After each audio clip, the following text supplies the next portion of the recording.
这是2013年1月份北京的 PM2.5曲线，一个月里头25天雾霾。我当时在北京，但我这一年里反复看这条曲线的时候，想回忆当时有什么印象、什么感觉，但是记不起来了。那时候大家都说，好像这场雾霾是偶然的气象原因导致的，就没当回事儿。那个月里头，我还去了4个地方出差：陕西、河南、江西、浙江。回头看视频里的天空，当时的中国正被卷入一场覆盖了25个省市和6亿人的大雾霾，但我置身其中，浑然不觉。只有我的嗓子有印象。在西安那天晚上就渴得睡不着觉，我就切了一只柠檬放在枕头边上。回到北京之后，我知道我怀孕了。这是我第一次见到她的样子。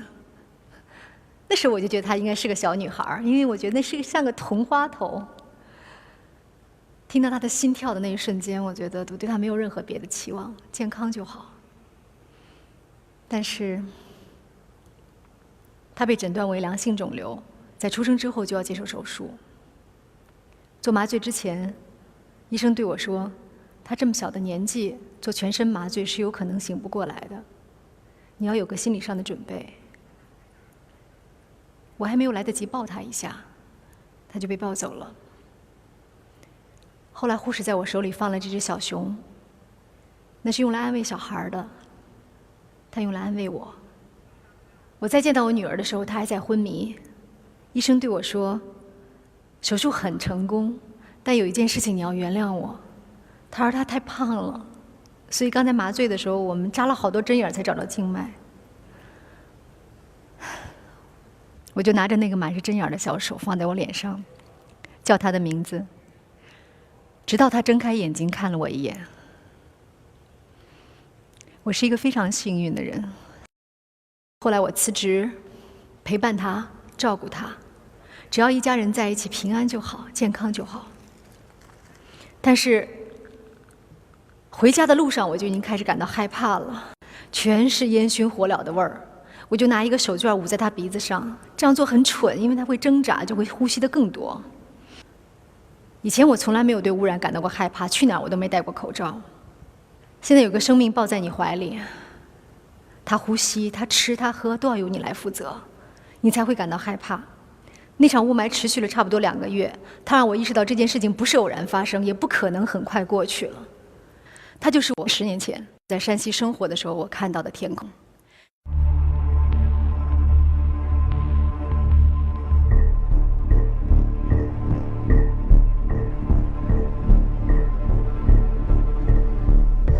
是每天都这样啊？每年都是这，也都3年了，不是一天的。像那些苯并芘胺，它是强致癌物，这时间长了以后，这人体体内就富集到一定的程度，就产生了致癌的风险了。局长，你觉得这还是河吗？不是河水，是污水。这个有监测数据，年均下来人比超标是290。树也打死都是了，那个当初那2个大树在这里嘛。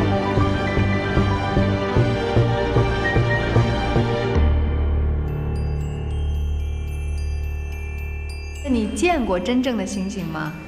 没有。你见过蓝颜色的天吗？见过蓝一点的。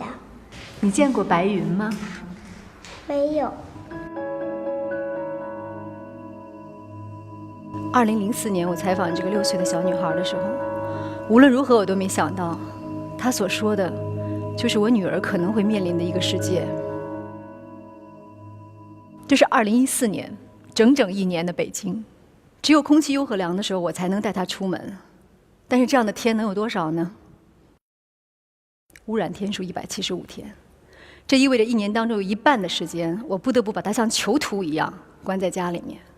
10年前，那个环保局长对我说了一句话：“孝义是山西的缩影，山西是中国的缩影。”短短10年，我眼睁睁地看着它成为现实。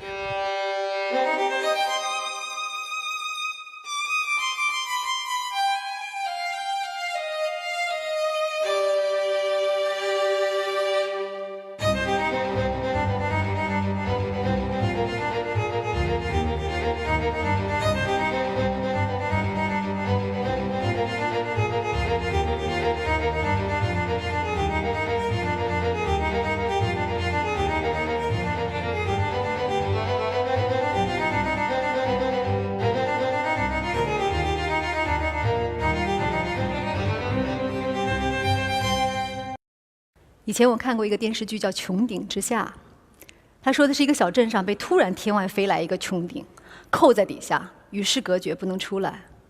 但有一天我发现，我们就生活在这样的现实里。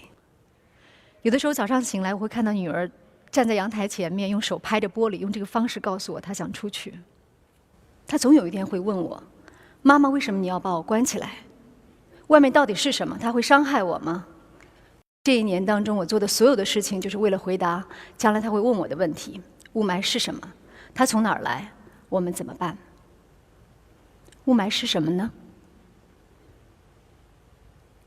我有时候会把灯关掉，我想看一看。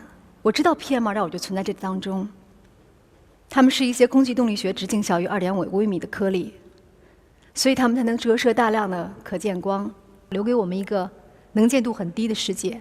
但是我看不见它，因为肉眼能看到的颗粒物最小的也是它的20倍。换句话说，这是一个看不见敌人的战争。只有一个办法，我能把它拽在眼前，就是这个。这是一个 PM2.5的采样仪，我可以把一个非常干净的采样膜放在里面，然后我就背着这个仪器24小时。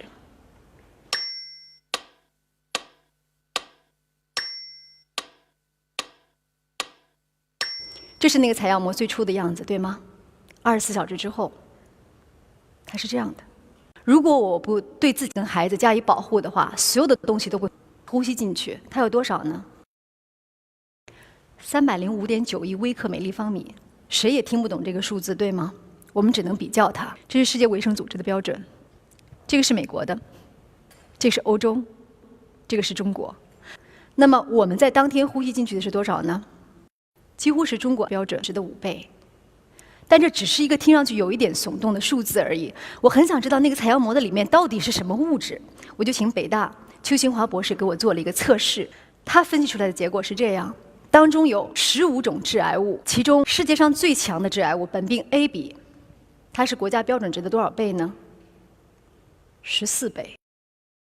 我不太相信这个数字，因为你记得吗？刚才那个片子里面，当我站在孝义4、5个焦化厂中间的时候，我呼吸到的苯并比才超标9倍。现在我在一个国际大都市的中心，举目四望，我根本看不见工厂跟烟囱，我怎么可能超标14倍呢？邱博士自己也怀疑了，他说不太可能这么高吧，我再算一次。第二天他给我打了一个电话，说没错，就是14倍。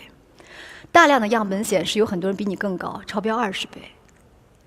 所有这些致癌物都附着在就你刚才看到的那个黑色的采样膜的表面，这种叫做黑碳的物质上。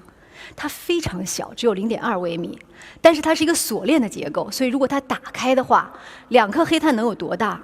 能有整个篮球场那么大。所以它可以吸附很多的致癌物和重金属。在中国，这样的黑碳有多少呢？这是2009年 NASA 做的一个测算。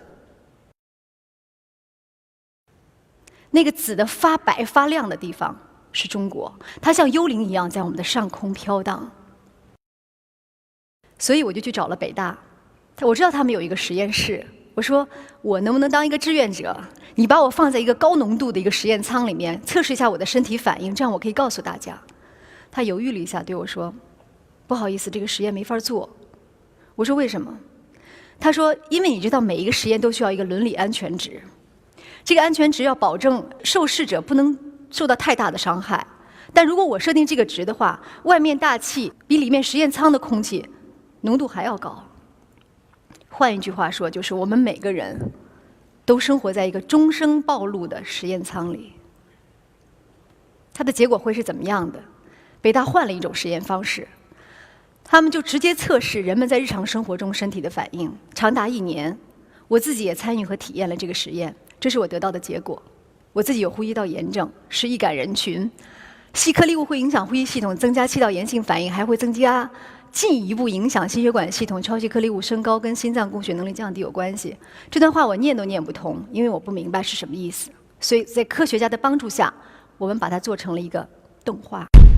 我是 PM2.5，我的弟兄很多，多环芳烃，各粒重金属，每一个都带着利器，在攻击人类的闯关游戏里，我很少失手。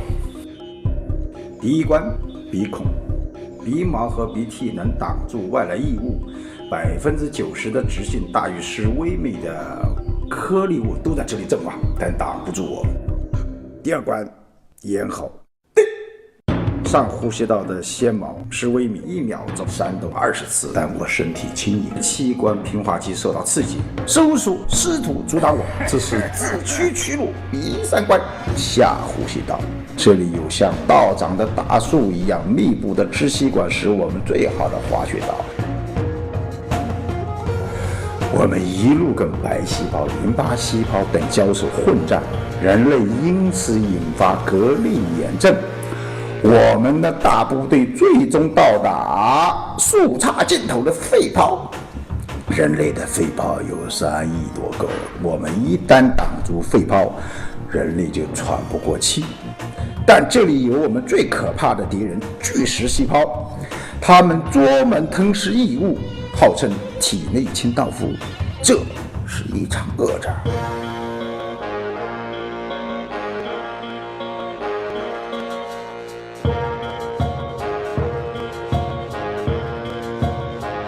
但我们人多，而且有难以分解的内核，加上重金属的毒素，巨噬细胞很难消化，容易细胞器破裂而死。人类的免疫力就是这样下降的。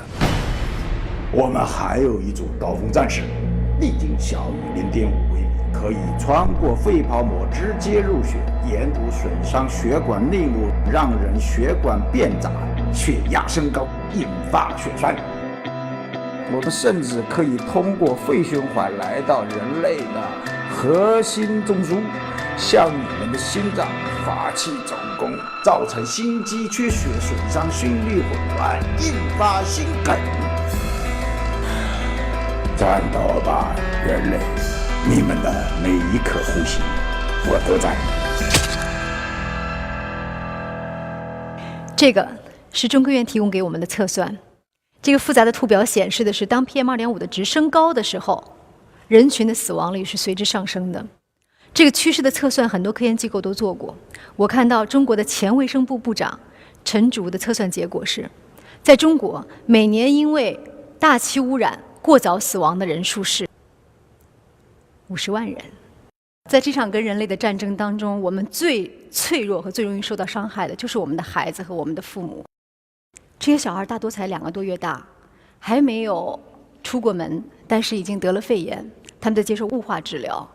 那么他们的父母让我拍下他们，怀疑是重雾霾期间因为没有防护导致的，但医生跟他们说，我只能给你诊断为不明原因肺炎，因为我们还没有目前的流行病学调查。但我可以告诉你的数据是这样的，在2013年1月份重雾霾期间的时候，我们整个国家有27个城市都出现了急诊人数的爆发性增长。有的时候我们小区的妈妈们会聊起这件事情，有一个妈妈就问我说，可是那该怎么办呢？要不要把小孩尽快的送到雾霾天里面去，让他们锻炼锻炼，适应适应？说是不是不能让孩子输在起跑线上？曾经空气污染严重地区洛杉矶的一位预防医学专家告诉我们，到底把小孩暴露在高浓度的空气里面，能不能够产生适应性I don't think we have any information that suggests that exposing your child to air pollution is going to help them to adapt.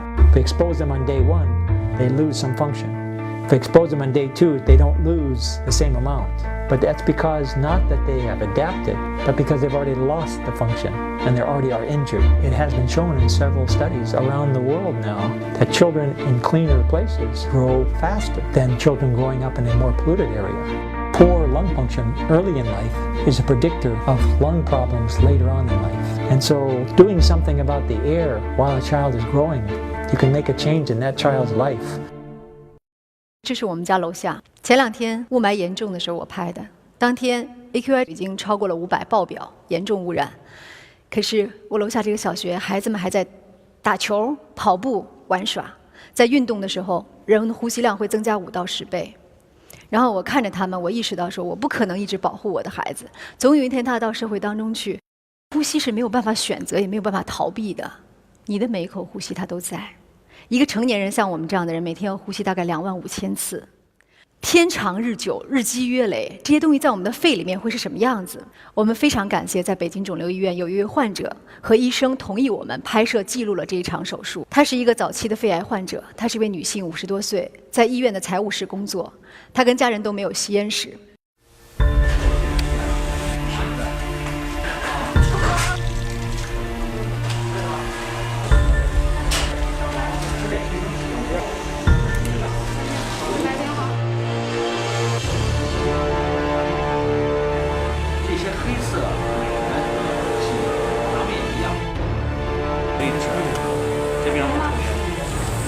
但是是你们老家的，空气怎么不这么好？对，不干净，所以这个东西大气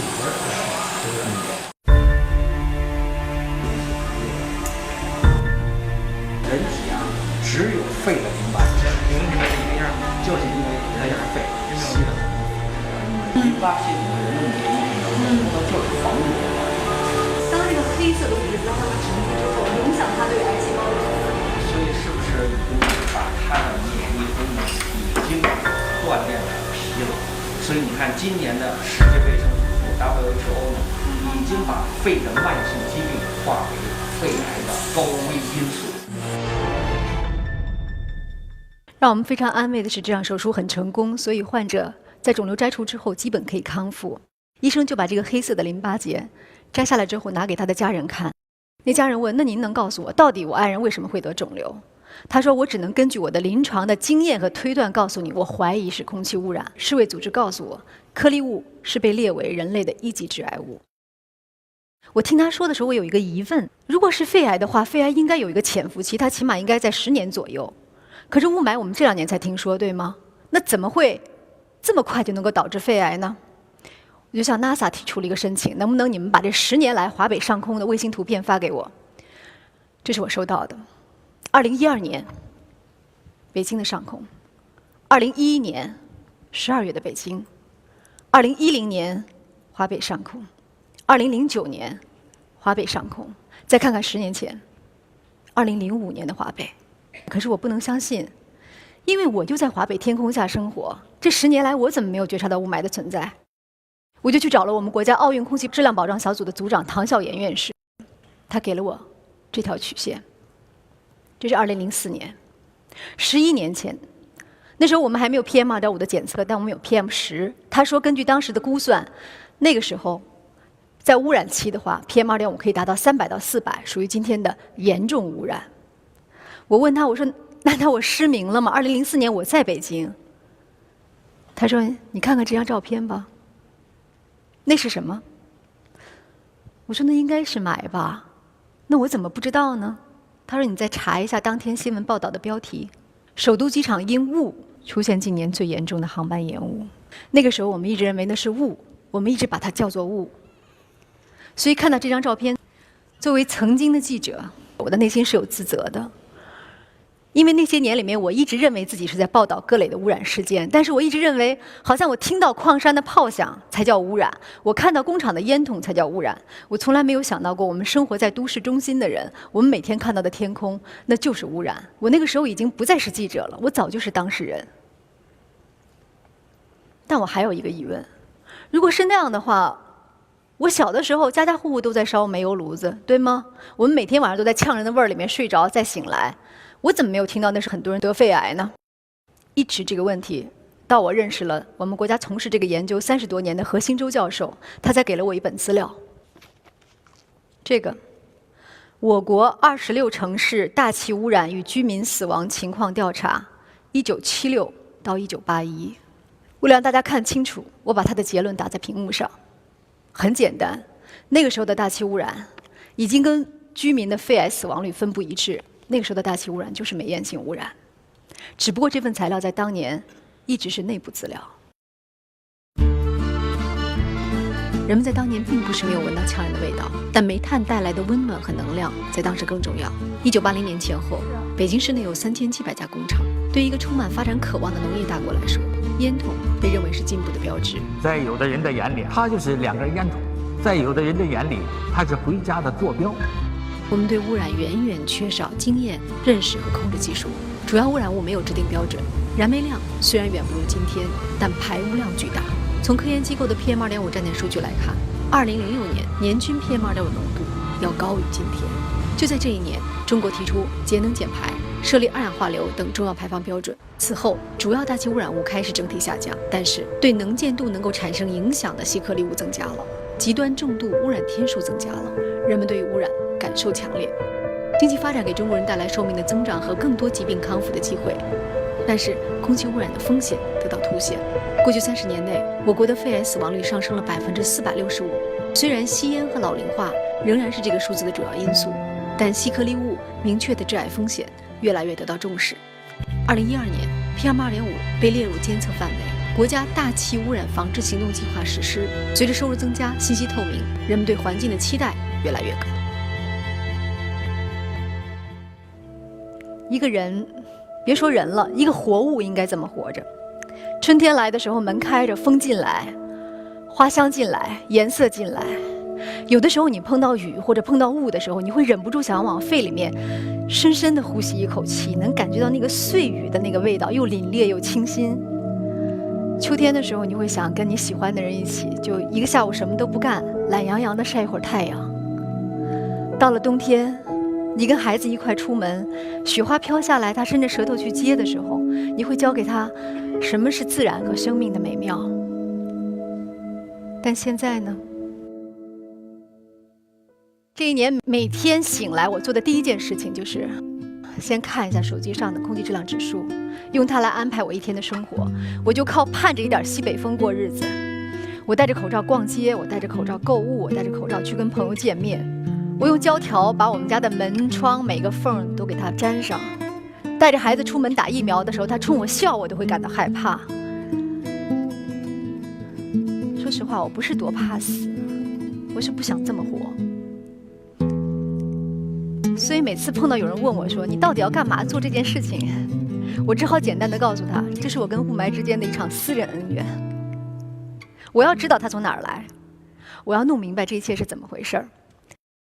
我把采样膜放在科学家的电子显微镜底下，我就看到它的样子。它不是我想象中的一颗一颗一模一样的小米，它是各种各样的东西混合在一起。这个混合会增加它的毒性，还会让它迅速变得更多更大。它们之间可以发生化学反应。中科院告诉我它的来源是什么？燃煤、燃油、生物质燃烧、工业、养殖、化肥、扬尘，绝大部分都跟人类的活动有关系。如果你对它加以归纳的话，你会发现它的大部分从哪儿来？这就是结论：中国的 PM2.5%60%来自于燃煤和燃油，也就是化石能源的燃烧。PM2.5 早在人类出现之前就已经存在，火山喷发和森林大火中就有大量的细颗粒物。从钻木取火学会能源开始，人类活动就在制造 PM2.5。煤炭的大规模使用曾经给英国和德国带来过严重的大烟雾，而石油时代到来之后，燃油给美国、日本带来过大气污染的沉重后果。此时此刻，世界上还有很多处于工业化进程中的发展中国家，像印度、伊朗、巴基斯坦、阿富汗正饱受化石能源燃烧的污染困扰，而中国作为世界上发展最快的发展中国家，体量巨大，导致两种能源的燃烧强度都很大。这种燃烧的强度有多大呢？我们可以来看看，在2014年，这个数值可以代表全球化石能源燃烧的燃烧强度。你可以看看中国有多亮，那个烧的发红、发亮、发白的地方，就是我们国家。从图标来看的话，它比欧洲高出3到4倍。我们烧了这么多化石能源，而最让我感到意外的是，煤和油的污染物之间可以发生大规模的化学反应。我们燃煤的污染没解决，汽车的污染叠加进来了。中国的现在的这个污染，基本上是在两种污染的叠加。多种多样的物质大气里进行各种各样的反应，空气静稳条件污染物还是这么多，但是不巧的是，这些污染物没扩散，它之间反应，这就是二次粒子。弱污染吸附、粘连、碰撞、合并都混在一起了。我们不可能改变自然条件，我们只能改变我们自己。这个自己的办法就是源头减排。全世界都要烧煤和油，对吗？我们的煤怎么了？你们知道中国烧了多少煤吗？2013年的时候，我们已经是36亿吨了。但你知道全世界其他国家烧了多少煤吗？我们比全世界所有其他国家加起来烧的煤还要多。上一个达到过这样消费量的是1860年的英国，但在之后他们为此付出了沉重的代价。在南威尔士被废弃的矿坑深处，埋葬着英国工业时代的心脏。它曾经驱动过一个世界上最强大的帝国，也给这个国家带来一场可怕的黑色灾难。这4根烟筒103米高，它们是英国工业时代巅峰时期的象征。巴特西火电站，1930年代它建成的时候，它每个星期大概要烧掉1万吨煤来维持伦敦1/5的电力。伦敦几乎可以说是吃煤为生，从火车、轮船、铁、钢、日用品，整个伦敦就像是有上百万座微型的火山正在喷发，因为烧的是大量的烈火。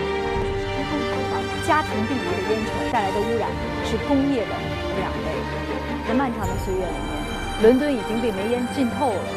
人们戴着口罩上学，戴着口罩购物，戴着口罩遛狗，戴着口罩亲人。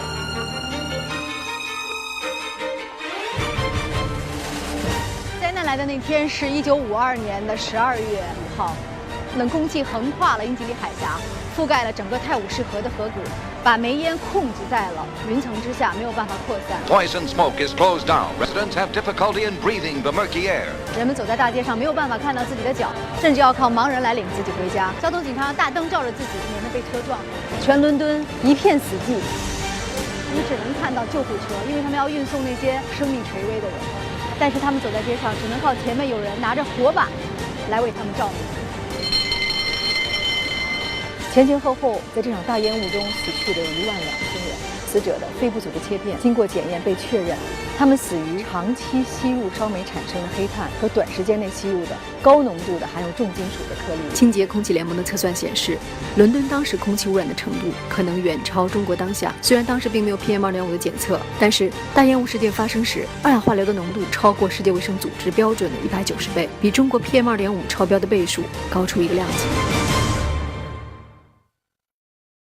所以在1960年代，在这个大烟雾事件发生完之后，其他的国家纷纷开始减少和控制自己的煤炭用量。但当时恰逢中国改革开放的开始，这个已经封闭了多年和落后了多年的国家，迫切地需要一种巨大的能量来让自己起飞。它的选择是煤炭，这是它增长的曲线。能跟随我们其后的是现在的印度。印度很快会成为世界上第2大煤炭消费的国家，而且印度的工业现在对重要的污染物的排放还没有规定的标准。印度也是世界上空气污染非常严重的一个国家。那中国这么多煤用在了哪儿呢？2013年的这36亿吨，我们可以看一下，它其中3亿8千万吨烧在了京津冀，而这3亿8千万吨当中有3个亿烧在河北。我觉得很意外，因为我一直觉得是我们山西人才烧煤，河北什么时候烧成这样了？清华的郝敬明院士告诉我说，你听没听说过全世界的钢铁产量排名？他说是中国第1，河北第2，唐山第3，美国第4，还补了一句说唐山瞒报产量第5。用煤多、工业多不一定代表污染吧？别的国家也用钢啊。他说你去一趟唐山看看就知道了。所以去年的10月份，我就跟环保部的华北督察中心一起带着无人机去唐山，想去巡航一次。刚刚有一股烟，看到吗？现在是雾霾太大，不清楚。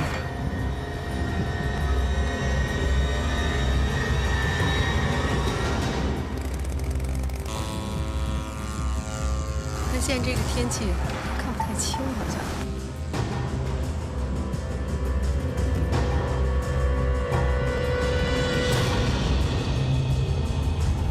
那个看着点后面有人横过来。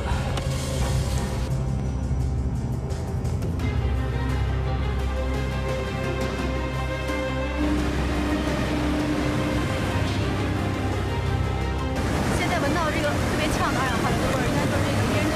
现在我们可以看，从边上露出来的烟尘非常的多。这些烟的话，都通过无主排放，最后都排放大。这个除尘罩怎么不开啊？开着呢。开着呢，怎么这么大烟尘呢？这是还是得往上吸的吗？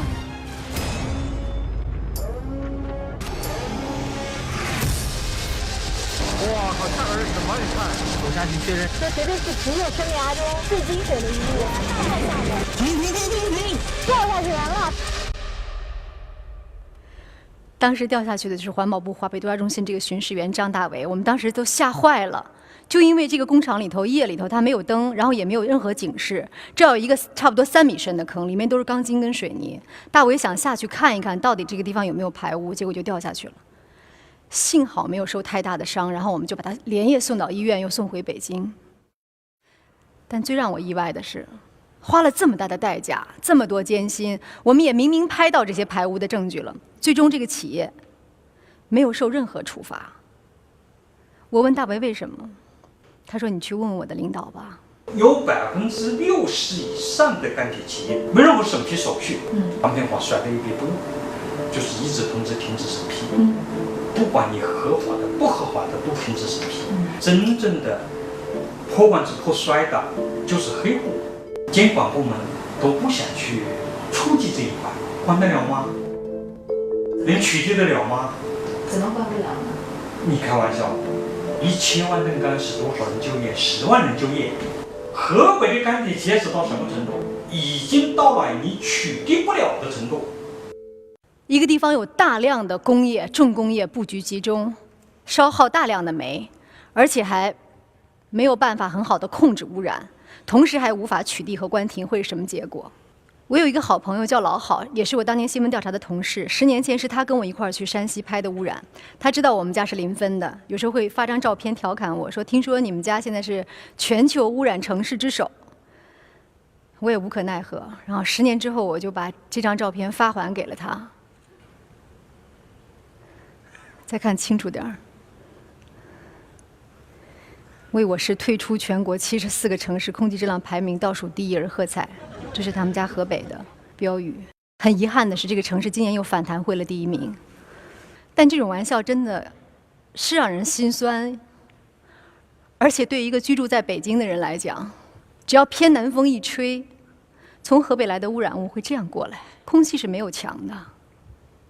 什么叫同呼吸共命运？这就是。我还有一个朋友叫老范，他呢是江苏人。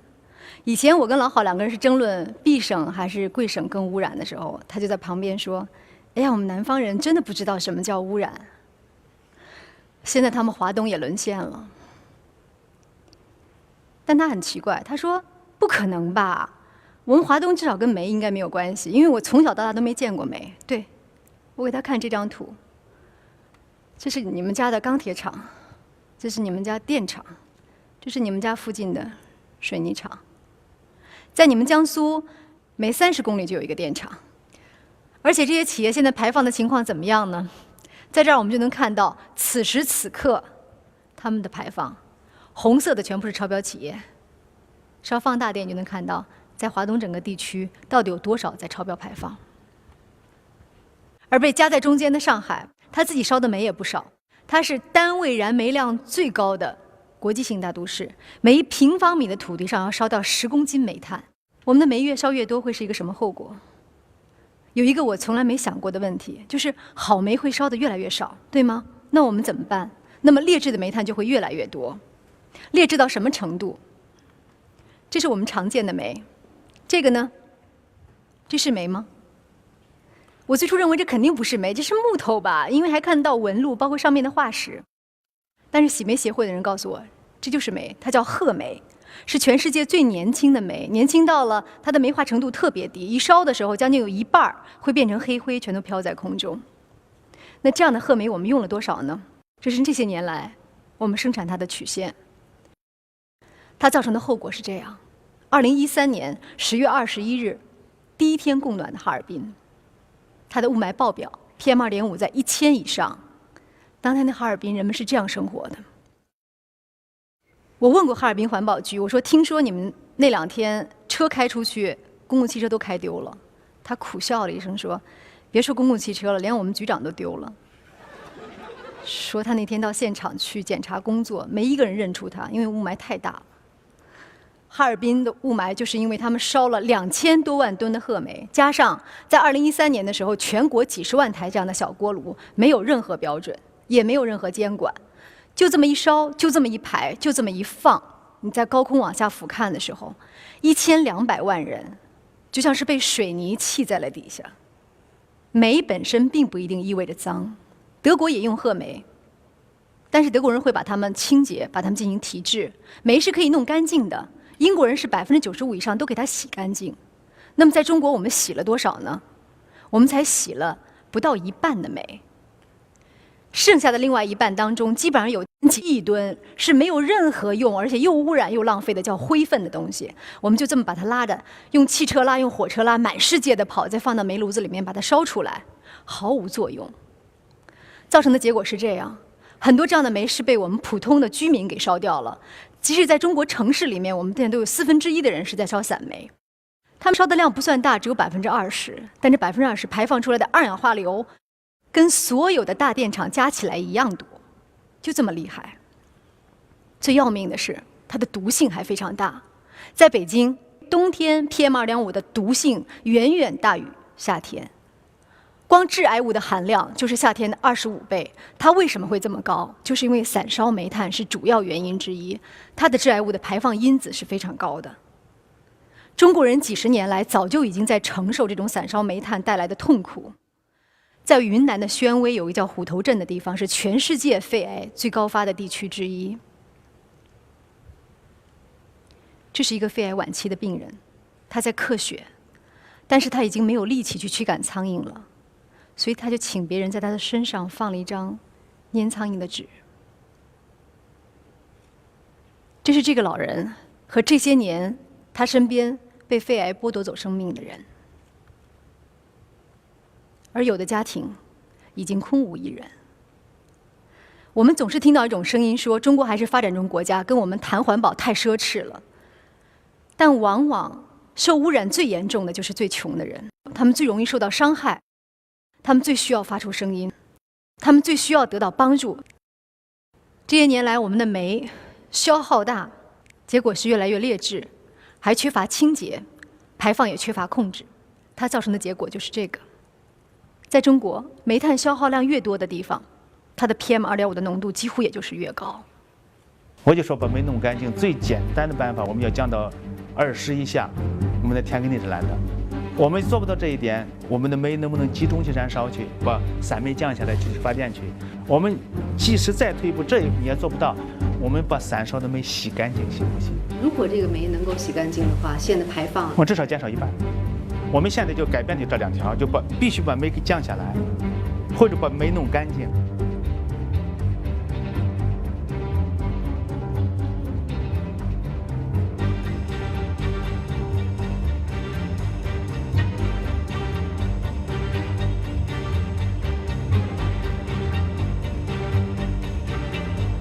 如果我们目前的环保设施就目前全100%的到位了，我们的尘排放跟我们的二氧化硫排放应该比现在低60%，我们的氮氧化物排放应该低35%。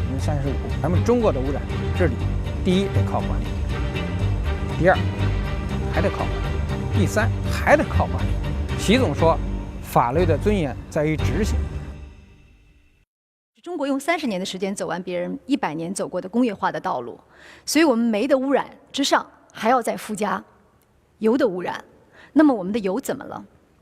我们的油大部分烧在车上，我们的车在10年之间增加了将近1个亿。光北京2010年1年我们增加的车是多少呢？80万。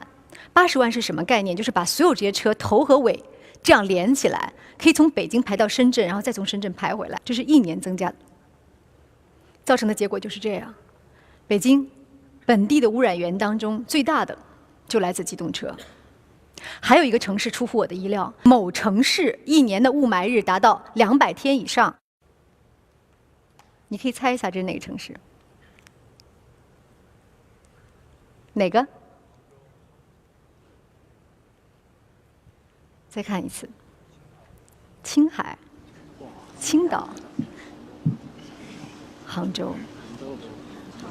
说实话，我跟你一样吃惊，是因为我一直以为这叫山色空蒙雨亦奇。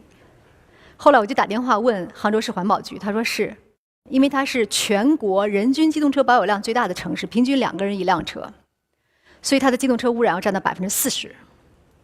那车多就污染吗？大家经常听到的一个问题是，东京不是比北京车多吗？我们怎么没有看到这么严重的污染呢？北京市交通委给我的解释是这样的：东京90%以上的人在坐轨道交通，他们只有不到6%的人在开车。北京有多少呢？北京34%的人开车，而且是在中心城区，基本这么堵着。一堵的时候，一怠速排放是2倍以上，一刹车重金属的排放会更多。所以在北京每天高峰期的时候，6环以内每个小时的 PM2.5 的排放量是多少？1吨。北京人在5公里以内开车的有多少？将近1半。而且我们当中有12%的人是在2公里以内开，我们有7%的人是在1公里以内开。1公里是什么概念？出门可能去一趟超市，去一趟菜市场的概念。难道就我们爱开车？也许有一小部分人是这样，但不会这么多人都没有理性吧？我们有辆车，那有宝宝之后，我们的约定是，除了老人、小孩、机场、医院，我们基本不开。我先生每天要上班，那他呢就骑自行车。骑自行车在我们家楼下是这样骑的，只能这么骑。为什么呢？这是我们的自行车道，它基本上天天就被车这么压着。北京500多万辆车，只有1半是有停车位的。但没有1辆停在半空中，所以它就压在自行车道上，压在人行道上，就这么开。当然，全世界人性都差不多，不管的时候都这样。我们看看伦敦，当年好像也这么停的，后来伦敦就装了这个计时收费器，然后是这么停的。后来伦敦又提高了自己的停车费和拥堵费，然后车是这么停的。前2天听说深圳也这样了，说收了高额的停车费，然后深圳的同志们是这样停的。50年前东京也这样，不是很容易的，所以他们用了很长的时间才一辆一辆的把它清出去，这是对城市的精细化管理的一个考验。爱车的人还会有另外一个疑问，就是这张照片，北京的夜里没有车，对吗？那为什么污染也这么严重呢？它真的是车带来的吗？我也一直有这个困惑，一直到中科院提供给我这张图表。在北京每一天在凌晨的时候都会出现污染的峰值，而且是每天恒定出现，永远比当天下午的时候有机碳的排放大概要高出2倍。这到底是什么东西？我也想知道这个答案，我们就去了延庆。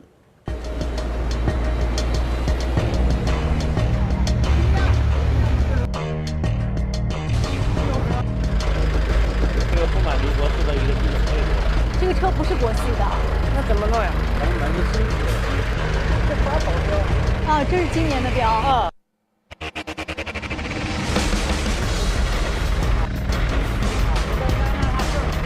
3.9是什么概念？好，我1年整的。那就是意味着没有任何排放。没有，基本上没有排放。有绿标。国三。是哪核发的？河北省环保厅。没看过是国三，咱也不懂这，对不对？咱只是买车。它是命令不到，就是用蛋奶油，这是城市保障车，规定对这个车是大面积造假，或者说的更严重一点，叫全面造假，这个行业的一个秘密，90%基本配置都不在。这是个什么排放？如果3万辆车进城，那就相当于几百万辆车还在夜里还在跑。没有任何排放设施的时候，它的排放会是一个什么结果？只这一辆车，只一项颗粒物的排放，它就是国四车的500倍。所以柴油车的比例也不算高，它跟散煤差不多，并不多，只占17%。但是它的氮氧化物的排放要占所有机动车的70%，它的一次性颗粒物的排放要占到多少呢？99%。还有更可怕的事情是，柴油车的尾气排放出来的颗粒物毒性远比一般的大。多环芳烃是致癌物，但是柴油车排放出来的是它的升级版，叫硝基多环芳烃，它的致癌性要高出一个量级。我在延庆的时候看到这些柴油车司机，他们本人就是这种柴油车尾气最大的受害者，是癌症的高危人群。而且去处罚他们显得很不合情理。他花的是真金白银自己的钱，他买的是有国家核发贴了合格证的车，有什么理由去处罚他呢？如果要问责的话，首先应该问的是造假车企的负责人吧。也是想请您说一下，为什么会出现生产的时候就没有装这个后处理装置呢？有些出口的车，它还在出口那个非洲啊，其他地方还在装，还在那个国1、国2、欧1、欧2、欧0的都还有，也非洲的。但你这个车贴的是国4的标呀？那可能他就是他们就是出口，比如说出口卖个出口的。你的意思是贴错了？这样一种状况。您的意思是贴错了？对呀，他有可能贴他自己内部有人要啊，就买了。不知道非洲兄弟听了什么感觉？企业一定会有自己的一个辩解和理由，但是我好奇的是，10几年来，如果说这种全面造假、普遍造假都存在，而且监管部门知道的话，为什么不去处理他们呢？我们不是有法律吗？我们不是有缺陷汽车产品召回的管理条例吗？你这样的产品是可以召回的呀。但是从2004年到现在，这个法律在这类车辆上用过多少次呢？一次都没有。为什么？我得到的答案是这样的：就只有当它处于危及人身和财产安全的不合理的危险的时候，才能召回。人家说了，这个环保设施不装跟安全有什么关系啊？又不会出人命，所以就没有召回的依据。那我们有没有处罚他、让他销毁的权利呢？我们有，大气防治法已经规定了，你既可以让他停止违法行为，可以罚款，也可以让他没收销毁。那2002年这条法律到现在以来10几年过去了，他用了几次呢？一次都没有。为什么呢？我得到答案是这样的：必须由依法行使监督管理权的部门来行使。每个人都说我不知道这个部门是谁。那一共跟这个机动车管理的就这几个部门，我就挨个问了一下。我先问了一下环境保护部，环保部说听说不是我。我又问了一下工信部，工信部说绝对不是我。我又问了一下质检总局，质检总局说应该是我们3个吧。也许他们的困惑有一定的理由，就是你这个法律怎么不说清楚，到底谁管呢？那我只好问全国人大了。我又问了全国人大，他们给我答案是这样的：这条法律执法主体确实不明确。这在我们的立法当中是非常少见的情况。为什么偏偏在大气法的53条当中就会出现这样的情况呢？当时我们问过，就是你大气法为什么要这么写？为什么不直接写完？人说了，就是因为当时定这条的时候，很多部门也反对，不能你环保管。但是最后这法就过不去啊，过不去，最后他等于就用了一个就是模糊的写法，就是叫有执法权的，就是去做。这听上去就是你们3家都查环保，但是实际上你还是没管住，合格证全是真的，车型也全是真的，环保部门也发了那个绿标了，不是国4的，没有一个部门去看那个车到底是什么，只有那个车是国1的。你说你有执法权，也不会有人说有问题，那你就去执法。环保部门肯定有这个惰政的这个嫌疑，这个我承认，这个肯定是这样，你也没有在追。那你们这些年来，你们执法连点牙齿都没有。我现在就张不开嘴，我怕人看见我没牙。你环保尴尬，不就尴尬在这儿吗？尴尬的不光是环保部门，车企也挺尴尬的。那个造假的老板后来就跟我说，如果环保部能够去执法，去抓那些造假的车辆的话，我保证第2天就生产真的。否则的话，我生产真的，别人生产假的，明天我就垮了。然后我就问丁燕，我说你觉得人家说的合理吗？他说合理。不执法的结果就是逼别人作假。车企还有一个说法，说我们国4的标准早就已经确定了，让大家上新车，但是国4的油迟迟不供，而且供上来的油品质也不高。我们就在延庆的时候随机抽查了这辆柴油车，这是在北京加的柴油，已经是非常好的，全国最高的水平了。但是它的柴油测出下来之后，它是欧盟和日本包括美国的25倍，这样的一个柴油品质。那我们的汽油是一个什么品质呢？这是环科院发给我的一张表，这张表我每年看到会很痛苦，因为完全看不懂。还好他们给了我一个结论，就是这代表我们国家的油品长期比发达国家低2到3个等级，只要提高1个等级的话，我们排放可以减少10%。我们看上去有好油，我们有国4以及以上的油，但这部分油只占3%的比例，这就是杭州的痛苦。杭州有钱，想买好油，但是2013年之前就是没有，费了9牛2虎之力，你只能烧国3的油。即使在北京，看上去我们的硫含量跟欧洲已经接轨了，跟美国已经接轨了，但是你再看看下面这4项，咱们都看不懂的数据，但是里面深埋着一些危险。要么它们就是增加大气的氧化性，形成颗粒物，要么就是增加毒性。最后一项蒸汽压，它增加的是汽油蒸发出来到空中的强度。我原来想蒸发能蒸发多少啊？后来环科院的专家跟我说，你看看这段视频吧，这是用红外线拍摄的。加油站如果不加这个油气回收装置的话，它蒸发出来的量是这么大，每1升大概要蒸发出1.5克到大气空中来。而且我们平常开车的油箱也会自己蒸发出来。它蒸发强度大到什么程度？就是在北京，我们光蒸发出来的碳氢化合物，就比汽车尾气排放出来的还要多。而这一项物质是 PM2.5的重要原料。那为什么我们不赶紧把油品弄得干净一点呢？石化行业的回答是这样的：因为国家标准不够高。这个说法看上去是合理的，你没有理由去要求企业去生产比国家标准更高的油嘛，对吧？那我们就去问环保部、环科院参与制定油品标准的人，你为什么不把标准定高一点呢？他给我的答案是这样的：这个小标委呢，就是绝大部分。大部分吧，还是这个石化行业的人，大概是67%左右，大标委更多，大标委几乎我记得好像是90%以上都是石化行业的人，标委会的秘书处也在石化行业那儿。那这个标委会的委员会主任也是石化行业的委员啊。我曾经还以为你们可能能有一票否决权呢。照说应该是吧，环保嘛。这个月薪这个苦笑实在是给我的印象太深了。说我唯一能体现我存在感的，就是进门的时候在签到本上写我名的时候，因为以前我连个投票权都没有。他说他们也会极力的想要推动这个油品的升级，但是石化行业往往的解释是这样的：我们国家的石油很大一部分从中东进口来，对吗？然后比如说伊朗的油很多是重流油，在德黑兰，他们自己也承受着这种油品质量不好带来的困扰，雾霾很大。但他们的问题是，他们没有升级的工艺。可是中国的企业是不缺这个技术的，双方的分歧在哪儿呢？就在钱上。国3升国4的时候，环保部说1升7分钱就够了，石化行业说那不行，得5毛钱。我说那你们双方就摊开成本算一算嘛，到底是多少钱？很简单的事情。他又苦笑了一下，说别说是我了，你去问问发改委、财政部，你看他们能知道吗？控制不了。比如说你们是读书子，你这个小孩要学坏。你做母亲的有什么他的办法？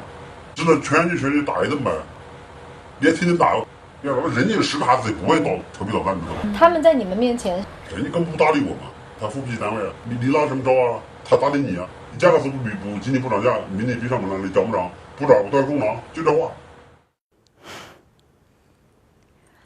我不知道环保部和发改委说的这些话是不是真实，有没有依据，所以我需要查证。我就向我们国家的石油标准委员会主任和中国石化集团前总工程师曹祥红先生提出想见面跟他聊一聊，问几个问题的想法，然后他同意了。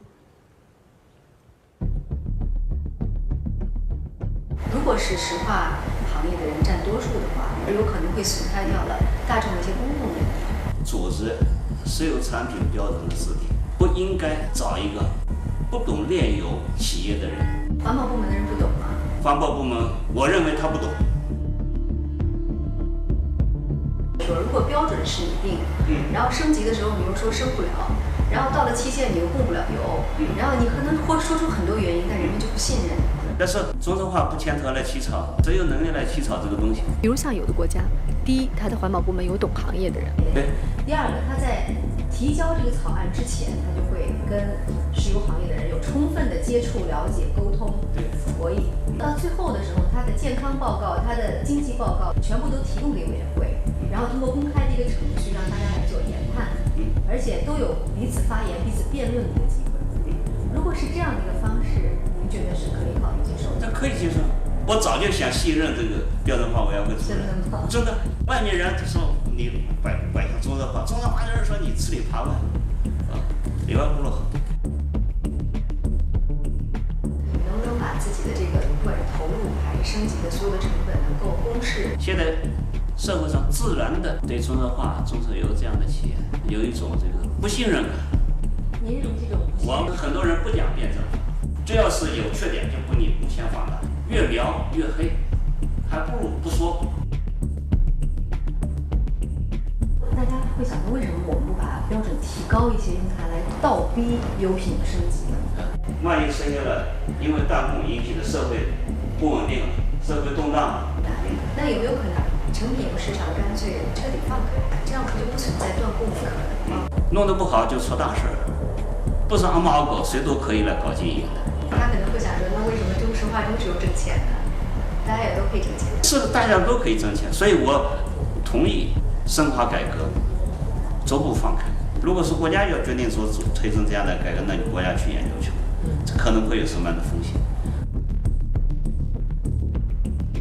大家会觉得说，现在你中石化已经是一个世界500强之一了。刚刚公布的是去年的营业收入是2万亿，它是一个如此庞大的一个国有企业了。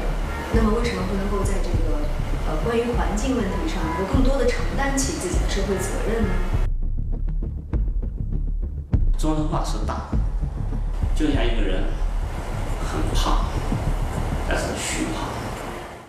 全世界的石油企业都会去尽量的维护自己的行业利益，这是一个公司的天性，这无可厚非。我们很想知道说，其他国家到底是谁在制定这个标准？这是我们目前为止查到的结论。澳大利亚、韩国、日本、墨西哥、加拿大，基本都是环境部在主导标准。即使是欧盟这样的欧洲标准委员会来定的时候，它会有行业协会的声音，但是也没有出现过由石化行业来主导标准制定的情况。那为什么在我国，国家车用燃油质量标准是由石化行业主导的呢？一个国家的选择有它的历史原因。上世纪60年代，我国石油处于极度紧缺状态，长安街上的公交车需要头顶一个煤气包行驶，远未到考虑燃油环保指标的时候，环保部门也未成立，所以标准的制定是由当时石油部下属的石油化工科学研究院负责。1983年，国家经过改革，石油部撤销，石科院划归为中石化下属，国家部委制定标准的职能也就此交给了企业。2005年，第一届国家石化标委会成立时，石化行业自然形成主导局面。10年来，中国同时需要解决油品质量和数量的双重增长，量级世所罕见，两大挑战并存。随着经济发展，环境保护被重视，公众对于车用燃油质量的升级期待升高，标委会内部也随之发生变化。虽然石化行业仍然保持1半以上的优势比例，但是非石化行业人数2年内已经有所增加，并增加了投票设置。任何一个国家的油品标准制定，最终都来自于它对环保和经济最佳平衡点的选择。中国石标委未来的变化也将取决于此。在中国，除了我们的油品标准低之外，我们还有另外一个在我出发之前远远没有想到的问题，就是我们有1半的油是完全失控。全球10大港口现在有7个在中国。远洋货轮带来的污染之大，在靠近海岸线400米的地方，它排放的污染相当于50万辆大卡车。所以在深圳，60%的二氧化硫是来自轮船的。也许你不在港口边上，但你生活在河流的边上。中国20多万艘这样的船，它用的都是最差的那种重油，污染到什么程度？有的码头上你可以用手把黑炭一粒粒捡起来，也有可能你会生活在机场的边上，飞机一起飞，1吨煤油没有了，一落地1吨煤油没有了。所以白云机场排污量相当于60万辆出租车的同时排放。也许你既不生活在港口边上，也不生活在河的边上，也不生活在机场的边上，但是你一定遇到过这些车。这些是工程的施工车辆。有一次我在前面河北看到他们的时候，我以为前面失火了，绕到前面一看，是他在排放黑烟。我们就跟着他进入了其中的一个村庄，看到村庄门口是这样的，这个小房间里面是村里人在这儿打麻将、卖彩票，还卖柴油和煤泥。我不知道这些柴油从什么地方来。当时我们跟环保部一起嘛，环保部门呢就说，那这样我们去查一下看看吧。他们就现成买了一个柴油壶，然后就进了最近的一家民营加油站。我是最后一个下车的。那么等我下去的时候，我发现他的证已经被老板夺走了。你干啥？干啥？干啥？我不干啥去？我把纸板干啥去啊？不，你环保局有啥？环保局有一个测试。不，你环保局有这个那啥？有，当然有质量监督局。有质量监督局，有个质量监督局，这工商局管的。环保局也有。环保局，我头听你说环保局还有这啥的。我跟你说，你这油品抽油品样。对，有这个质量监督局，有这个那哪儿？对，大气防治法。环保部门有这个权利。你有义务没这权利。这老板说完这句话之后，我们每个人都默默无语，然后就拎着柴油壶就都散了。他说的太狠了哈！从煤到油，一项一项下来，煤和油的消耗都这么大，我们的品质相对低劣，我们缺少清洁，我们还在排放的时候缺乏控制。我一直想知道为什么，一直到这个老板这句话，我觉得他莫名其妙地道出了某种事物的本质。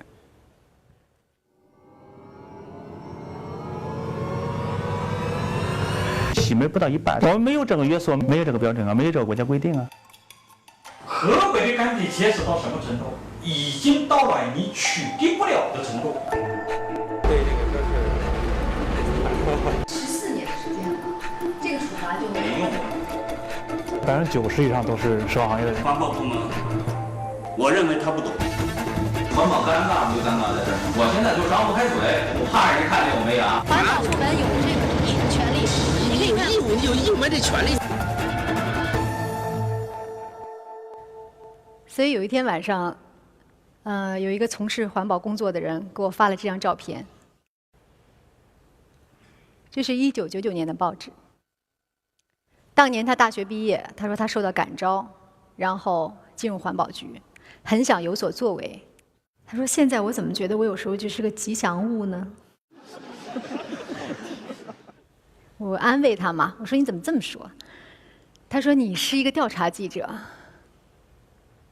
你应该比我更清楚吧？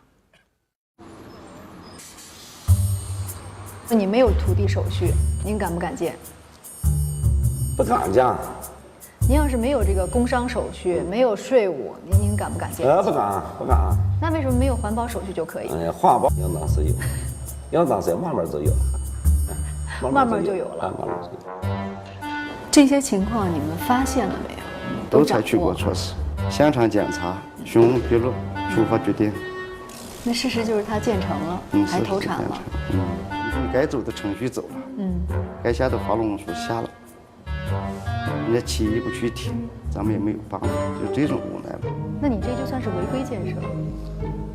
哎呀，不违规的也不多吧。政府呢，对于这个焦化，我们始终是冷静的。我们采取措施之后呢，后面的这股劲儿呢，我们给压住了。压住了，还会有这么30多个违规项目上来。作为校友，我们态度是坚决的。如果你们态度是坚决的话，那么这些违规项目就应该一个都不能上马才对。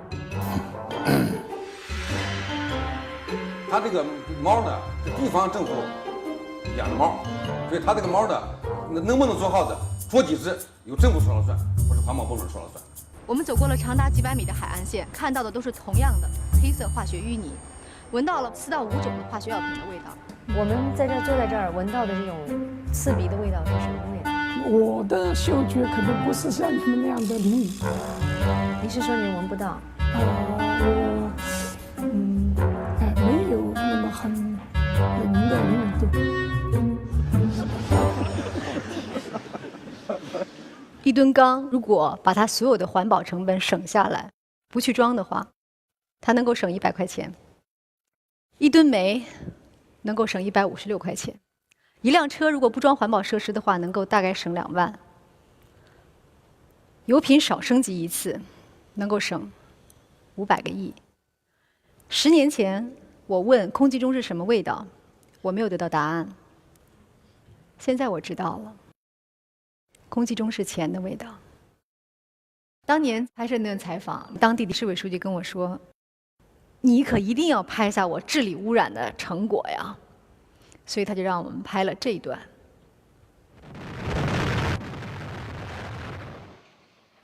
他很满意，说了一句话：“小柴啊，这可是为你们炸的。”3年之后我又去了，原地建了一个更大的。倒是装了环保设施。我问说：“我说运行过吗？”老板搓了搓手说：“哎呀，快了。”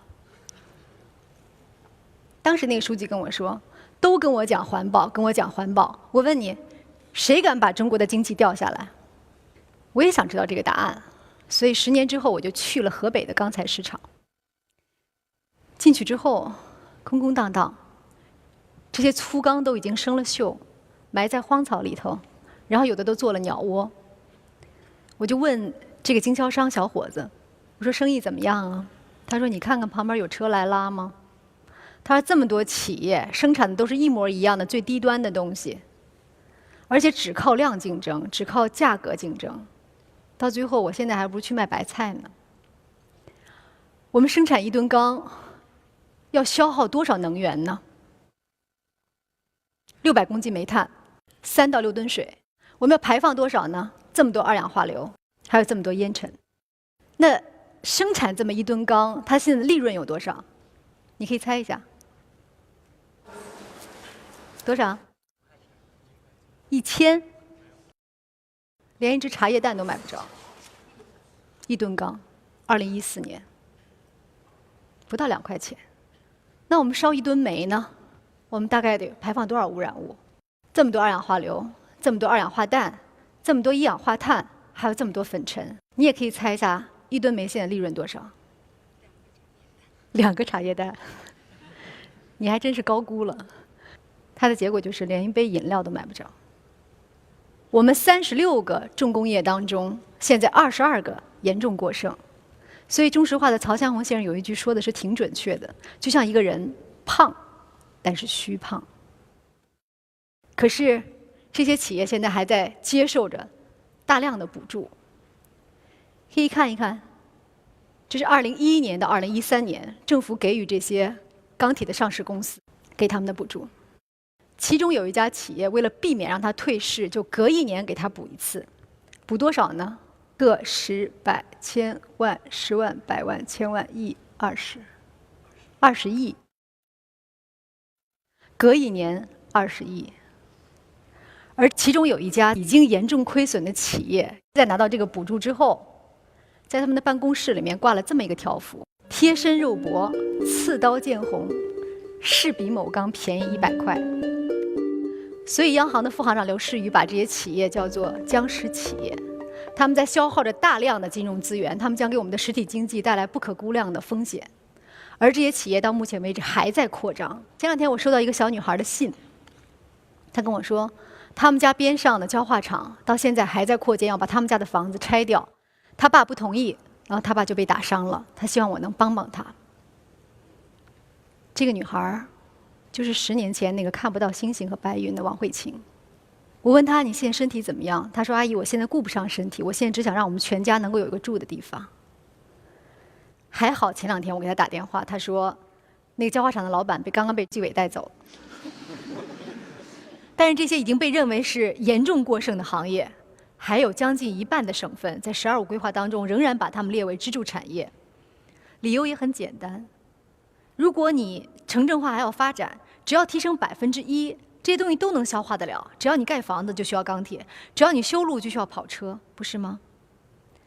清华的江毅院士告诉我，中国的城市也已经到了严重过剩的程度，甚至比工业有过之而无不及。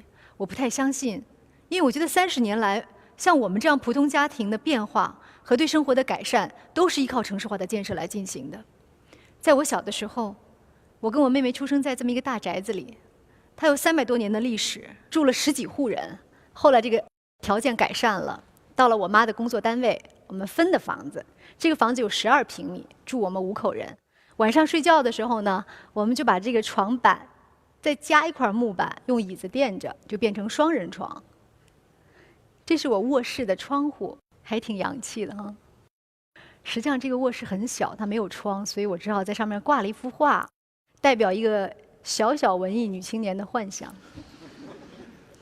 这个是我要去上大学的时候那个县城的样子，每天我就走这条路去上学。他那个时候还是这样的一个面目。那我们家这么多年的变化，证明千万个普通人的家庭是需要建设的。他问我：“你是不是好几年没回山西了？”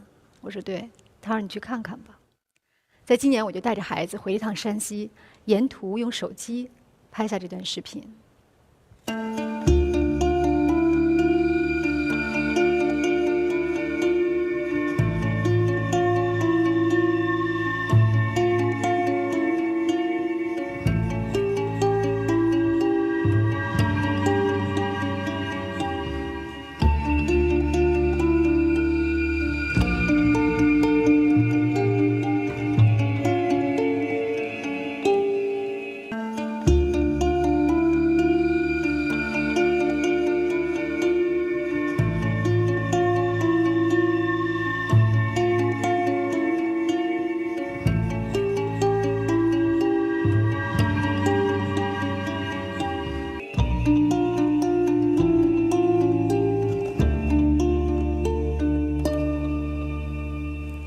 我为我的家乡能够有一些变化感到特别高兴，因为那里的人们需要富裕，需要发展。但让我意外的是，我在这个县城里看到了那么多的房地产广告和那么多的楼盘，但是他们空着。我就问我一个亲戚，他投资了当地的房地产，我说这个楼盘到底卖出去多少？他说2、3成吧。我说那为什么卖的少呢？他犹豫了一下说，好像官员实名制之后就卖不出去了。他呢就把我们全家人安置进了当地的一家酒店里面。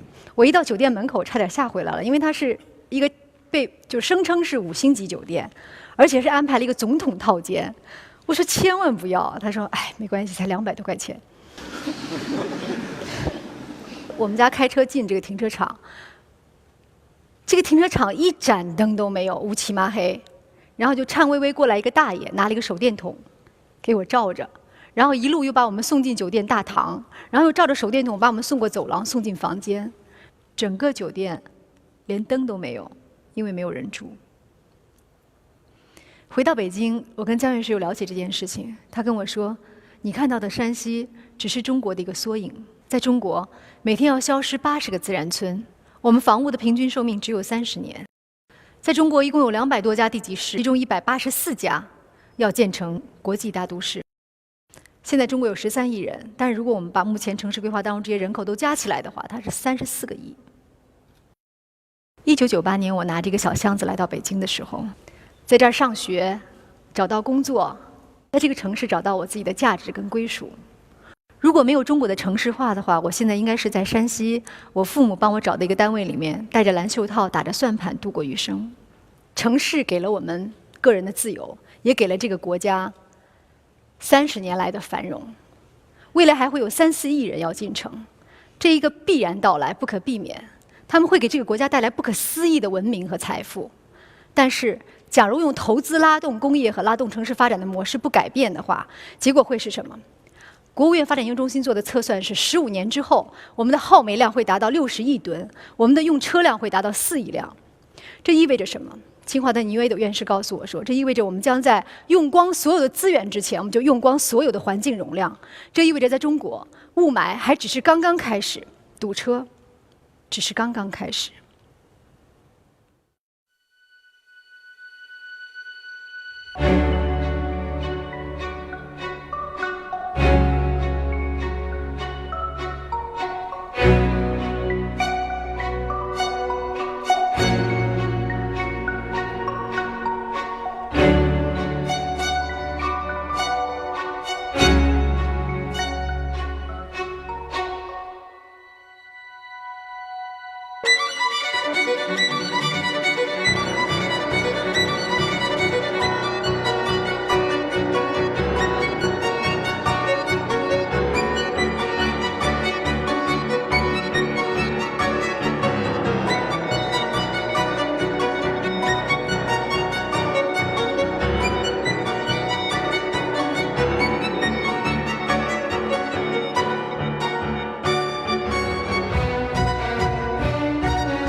这个是 APEC 期间，我先生有一天早上带我去小的时候他常去的地方。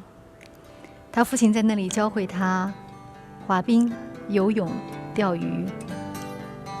冬天的时候，他说他最喜欢看着冰纹一轮轮向远去，一直到故宫的角楼。那是他感受到的这个古老的城市优雅之美。我们俩就看着这一幕，那种心情特别像小孩看着最后一颗糖。你不吃，你知道它要化了；你吃，你又知道快没有了。那种又甜蜜又忧愁又气急败坏的感觉。我是地地道道的北京人。我小的时候蓝天白云，运河齐腰深的水能看见底下能抓鱼。我也是小时候在这长大的。我也知道那小时候什么样，能站在那个长街上看着西山。大气干净不是做不到，是完全做得到事，就看你下多大决心。我希望并相信，通过不懈的努力，IPAC蓝的能够保持下去。回来之后，我就问了一下中科院的专家，我说：“您能告诉我，如果我们想要留住 APEC 的蓝的话，我们要付出多大代价吗？”他说：“我们必须比2013年减排这么多二氧化硫，这么多氮氧化物和这么多 PM2.5。简单的说，我们要减掉1半以上的污染物，才可能得到蓝天。”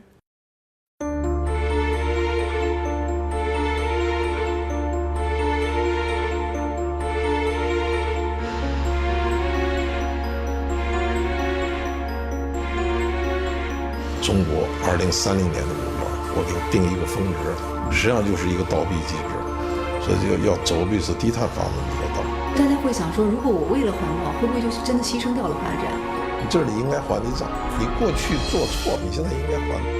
现在现实问题还要就业，还要提高生，那怎么办呢？转型嘛。如果说在这个转型当中，可能意味着这个产业当中有一部分人会失去工作。中国的节能环保产业现在可能是一年的产值37000多。吸纳就业人口可能是3900万人，这也是一个产业。但很多人还觉得说，中国政府会不会还会继续用投资来拉动，来完成经济增长？要提高经济增长者，它的路径、途径就是绿色低碳循环保的。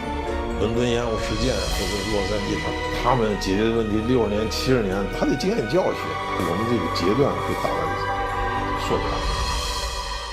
之前我很担心，北京还在扩张，它的汽车的量还在增加，它的污染能降低吗？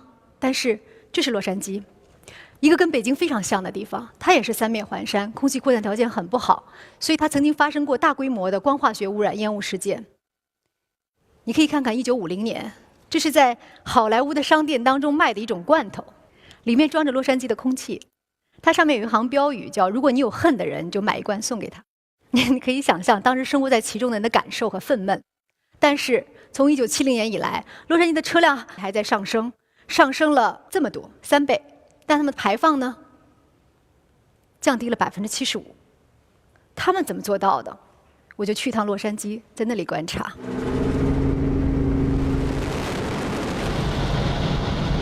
我们现在是在洛杉矶圣莫妮卡的上空，再往前你可以看到那一层烟雾。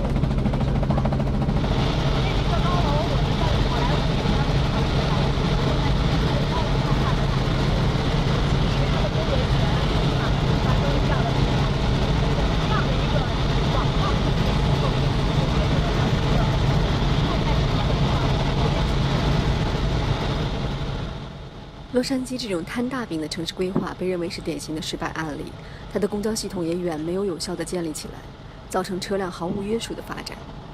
1700多万人，差不多1400万人乘客量，整个加州一天之内8.5亿个行程，所有的燃料加起来足够来回月球1600趟。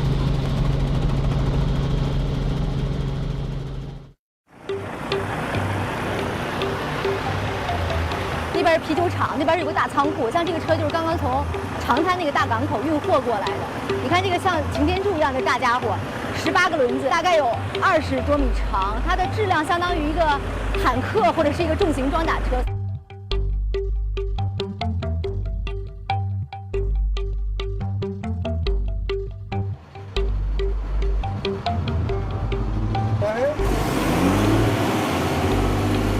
根据加州空气资源部的估计，南加州空气中71%的致癌物质都由柴油车产生，所以所有的柴油车都被要求安装 DPF。这种颗粒过滤器相当于给车戴上口罩，可以过滤掉99%的颗粒物。For 3 seconds, 1, 2, 3. 这位司机是墨西哥人，开的是05年的旧车，按要求要加装 DPF， 但他没有加。虽然车的尾气是达标的，但还是要罚$1000。Why didn't you install the DPF? No much money. Waiting to the last minute. 他1个月的收入其实加起来7、8、8扣完了，也就是4000美金吧。那么现在1000美金，其实这个单子还是挺大的。Sir, how many kids do you have? 6. 如果下次不装会怎么样？罚单继续开，你再置之不理，我们就到那个车辆管理局，不让你更新牌照。你不能更新牌照，你就不能开车赚钱了。为了治理污染，加州不得不制定最严格的新车机动车标准。环保部门有权利抽查任何新车，可以从用户手中直接抽查12万英里之内的在用车。一旦发现厂家违规，要从出厂当天开始，每一天罚26000美金。环保部门有权利要求车企召回全部问题车辆。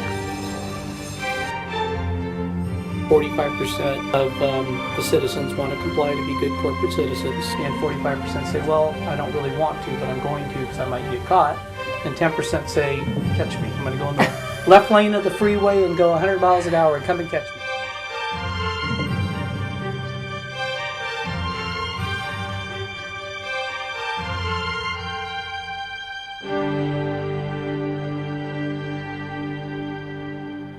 这张罚单给我的印象特别深。回来之后，我仔细看的时候，我才发现被处罚的是从中国运来的车，同样是因为环保造假。但是这次他们被逮住之后，罚了差不多4个亿人民币，其中2个负责人还进了班房。全世界的人性都差不多，在美国你也处处可见那些想要逃脱惩罚或者想要挑衅法律的人。但是如果执法严格的话，是可以管住90%的人；而如果不执法的话，就像北京市环保局说的那样，我们在90%的车在全面造假。今年大气防治法终于要修订了，目前草案当中，它赋予了中国的环保部门可以对假车进行召回跟处罚的权利，但是最早到9月份它才能够实施。那么在此之前，每一天夜里，此时此刻，这些大量的上百万辆的卡车还在中国大地上奔驰，当中有多少是这样的假车？当中有多少还在排放这样的颗粒物和污染？是我们每一个人都在承受的。那么，在我们的中华人民共和国大气防治法还没有退役之前，我们能不能够使用它一次？我们能不能够不要让它以这样的面目留在历史当中？当年美国要实行严格的标准的时候，美国的车企一样哭哭啼啼，不答应，他们就天天告环保部门，然后不愿意改。就在这个时候，有外国的生产车说：“我能做到。”听到这句话之后，美国车从地上一跃而起，立马就跟上了。但是很可惜，他们也失去了半壁江山。我就问这个环保部门的人：“那你们会不会有种压力，说你们在打压民族汽车工业呢？”他给我的回答是说：“环保不是负担，而是创新。保护落后是没有办法创新的。政府的角色是制定好标准之后，你要保证整个市场的公平竞争，竞争本身就会赢得市场。但是中国是一个煤炭的消费量占70%的国家，在我们的能源结构里面，我们怎么才能捡到煤呢？我们来看看伦敦的曲线。很多人都跟我讲说，伦敦要等了40年、50年才把污染治好，我们也得等这么久。但真的是这样吗？看看这儿，从他们开始治理污染的前10年，他们就把污染物降低了80%，这是一个极大的改善。我们来看看伦敦是怎么做的。伦敦大烟雾事件发生的时候，英国的能源结构中将近90%是煤炭。1953年，颗粒物的平均浓度超过欧盟标准的10倍，他们控制污染的压力比我国当前更大。英国人在1956年通过了清洁空气法。Every colliery used to have washeries on the surface, so the coal would have been washed before it would have been sold on then to customers. To use ordinary coal or to use it in an open grate would be illegal. And that, by the way, is the grate. You still use it? We do sometimes. It is slow to stop. This is called home fire. 政府出钱承担家庭壁炉改造70%的费用，但惩罚同样严格，违反者可以处以100英镑罚款，甚至坐牢。The installation of any apparatus emitting smoke is strictly prohibited. Smoke wardens could inspect a shop and decide that it was selling illegal material. 这是南威尔士一座煤矿生产的最后一车辆。1983年，它在这个轨道上停下了。烟雾事件发生后20年中，石油替代了20%以上的煤炭，天然气替代了30%以上的煤炭。煤炭在整个国家的能源结构中从90%下降到30%，而重工业占 GDP 的比例也下降了10%，很多煤矿和燃煤的工厂关停。这里曾经有上百万人就业。Well, you have to find alternative employment. I'm not a rich man, but at least I don't have to worry about paying bills. I mean, to me, it was just a job. 100 years ago, we had 1 million miners in the United Kingdom. We've just got tens of thousands now, but we've got more people in jobs than ever before in our history. If an industry is on its way out, there's another industry coming up. 1960到1970，在英国治污的前10年，经济不但没有倒退 ，GDP 反而增加了1倍。之后10年中，英国进入油气时代，他们的经济总量翻了4倍。英国是用更清洁的能源，石油和天然气，尤其是天然气来替代了煤炭，他们才取得了蓝天和白云。很有趣的是，这次我们在伦敦想要找到那些关于伦敦当年煤炭污染的资料的时候，做的最全、最充分、最权威的是这样一份资料。它是来自于天然气公司的制作，然后它的名字也很简单，叫“罪恶的烟囱”。天然气是靠着竞争迅速地推动了市场，把它的对手取代掉了。英国能源大臣告诉我说：“你知道伦敦在刚开始改革的时候是什么样一个经济水平吗？”他说那时候人均 GDP 跟中国是一样的。政府最重要的是不要去补贴那些已经要被时代淘汰掉的落后和污染还有亏损的产业，你要给新兴的产业给他们公平竞争的机会，他们会带给你惊喜。伦敦的经验告诉我们，中国要从煤炭时代进入油气时代，我们才能够得到更清洁的天空。现在世界平均的天然气占能源结构的比例是很高的，大概24%，因为天然气是相对清洁的能源。那中国是多少呢？我们只有5%。为什么我们这么低？从小到大我听到的标准答案是这样的：因为我们是一个煤多、贫油、少气的国家。这是真的吗？这是真的，但这完整吗？我就写信给国土部矿产资源储备中心的主任，他给我回复了几个数字。我们的天然气探明多少呢？22%。这意味着我们还有大量的天然气埋葬在中国大地之下黑暗不知名的深处。那我们的石油探明率是多少呢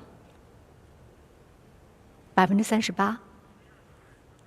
在每年探明的这些储量当中，比如说天然气探明9000亿立方米，但我们开采了多少呢？1000亿立方米。有大量的资源，我们知道它在哪儿，但却没有去开采。为什么会这样？张大伟主任又给我回了一封信，也很简单，也是几个数字。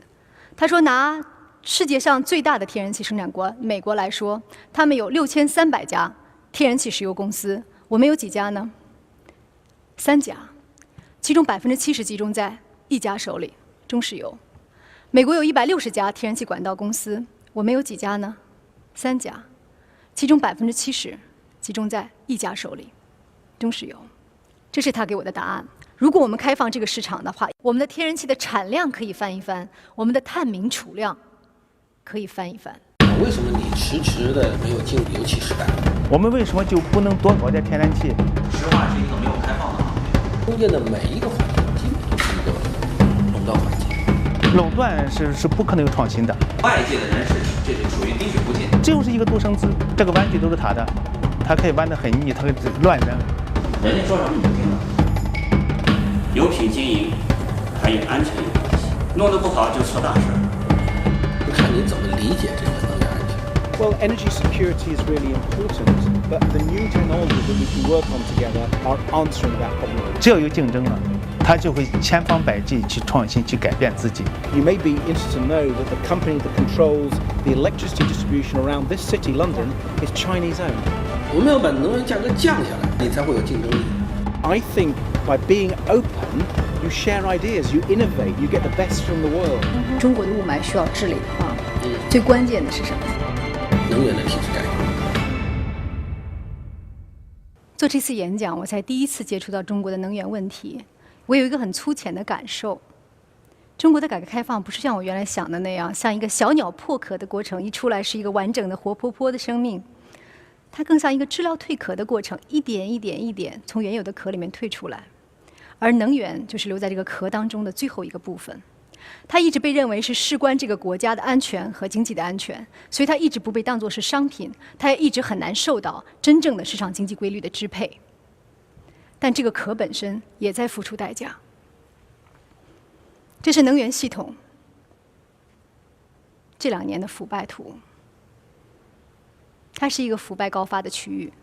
能源局前副局长刘铁男在接受庭审的时候说过一句话：要想遏制高发的腐败，就要把本来应该属于市场的权利还给市场。所以2014年6月份的时候，我们中国的能源国家安全战略已经明确，能源是一种商品，我们要建构有效的市场结构和市场体系，而且要改变政府对于能源的监管方式。但是在等待一个国家建立和完善一个庞大的体系之前，我们究竟能够做什么？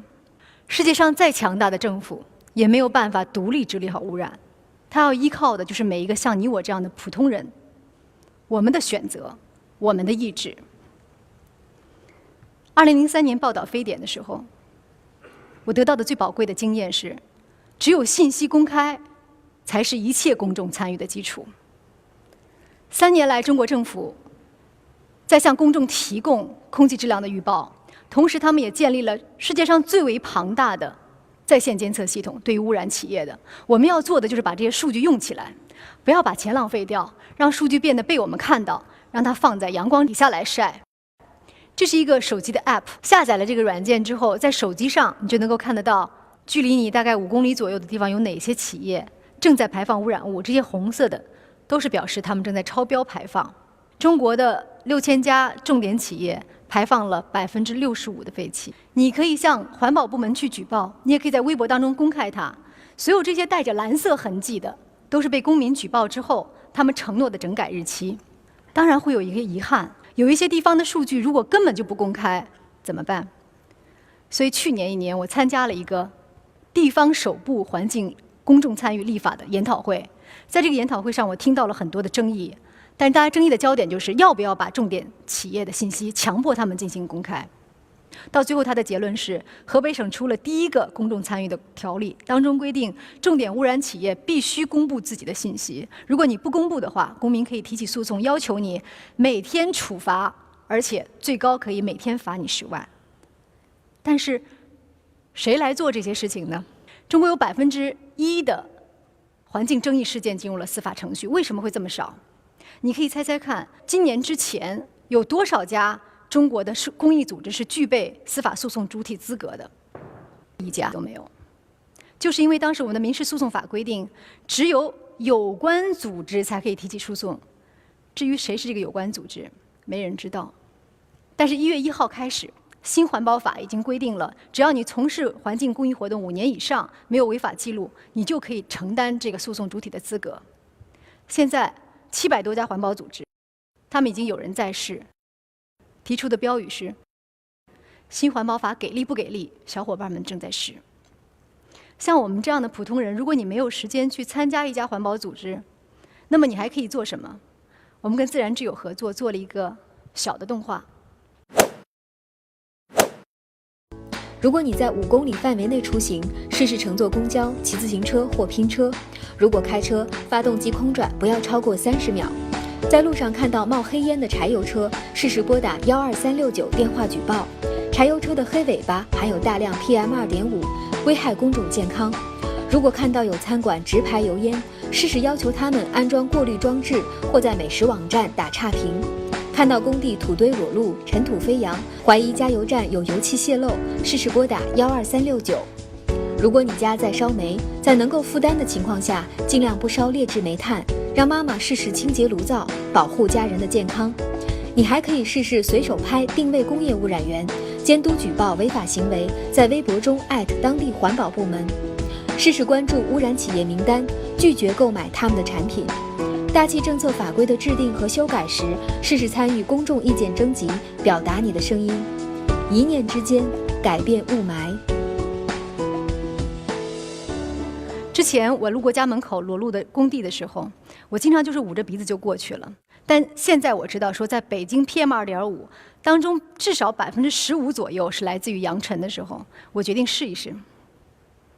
我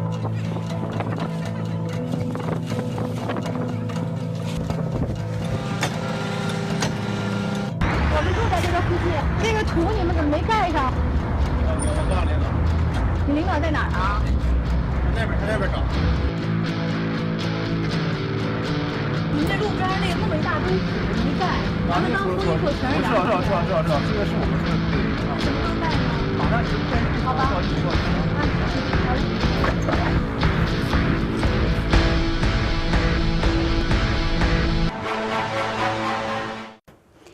前后这个过程不超过5分钟。然后我临走的时候，那个让我找他们大领导的工人对我说：“你知道我们领导怕你什么吗？”他指了指我手里的手机，他怕你公开。我们家楼下有个餐馆是做肉饼的，然后每到吃饭的时候，这个家里头和身上就都是有烟的味道。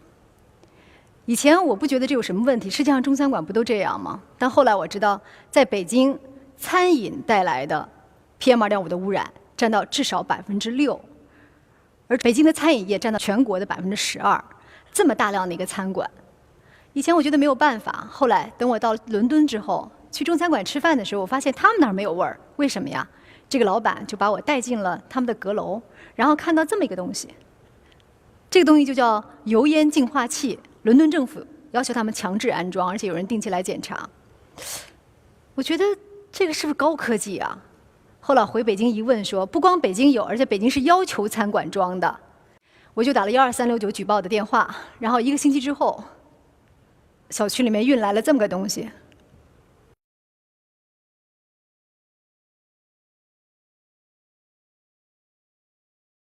前后不超过半个小时。我拍的时候，这个餐馆老板就过来了，说：“呀，谢谢您这个居民的监督哈，欢迎您以后多吃我们肉饼。”这一年我们的工作餐吃的全是肉饼。有的时候我路过楼下加油站的时候，我们楼下就是加油站，我会闻到很强的那个汽油呛人的味道。但我以为全世界加油站都是这样，一直到我去美国，我在他们的油枪上看到了这个东西，一种叫油气回收装置的东西。我以为这是什么高科技，但回到北京我才发现，我们早就有了，08年之后都要求装，只不过有的人根本就不维修，才让它排放出来很多气体。然后我也给12369打了一个电话。迎着阳光去看，有大量的出来，就肯定是有问题的。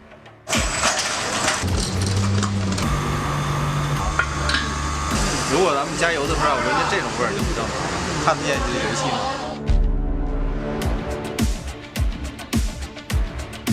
这里不应该有油。对。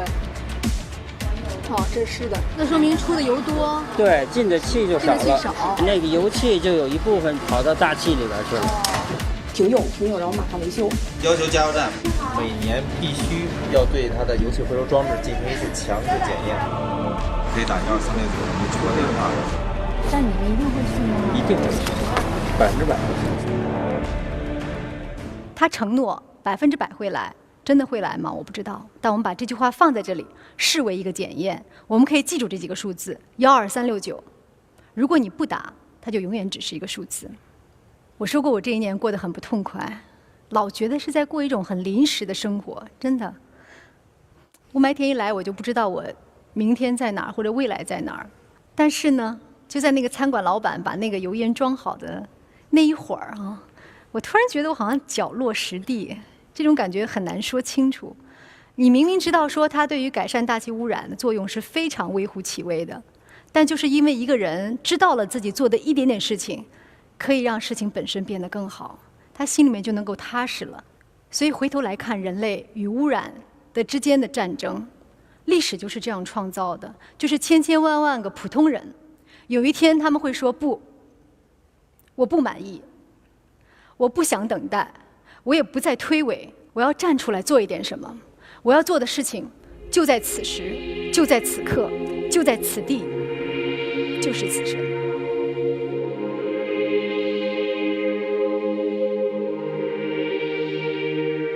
Unless we do bring these chemicals under better control, we are certainly headed for disaster.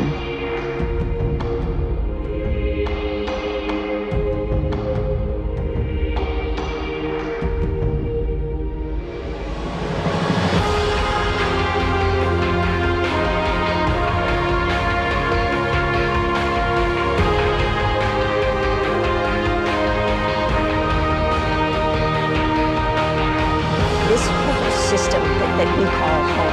喘息患者らが国や東京都自動車メーカーなどに車の排気ガスによる被害の損害賠償などを求めた東京大気汚染訴訟で知情人参与死亡救助，大家连接在一起，去共同做出我们这一代人的一个绿色的选择。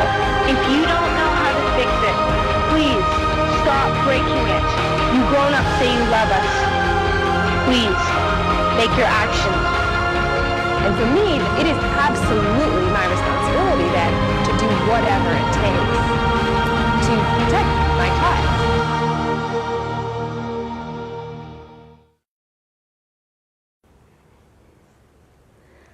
在雾霾严重的时候，我们至少有一件事情可以做，就是保护好你自己和你爱的人。当我在纸上画上这只小熊的时候，我会回忆起所有当我女儿生病，我担心会失去她的恐惧，和我想要保护她的所有愿望。我希望全天下的妈妈都不必有此感受。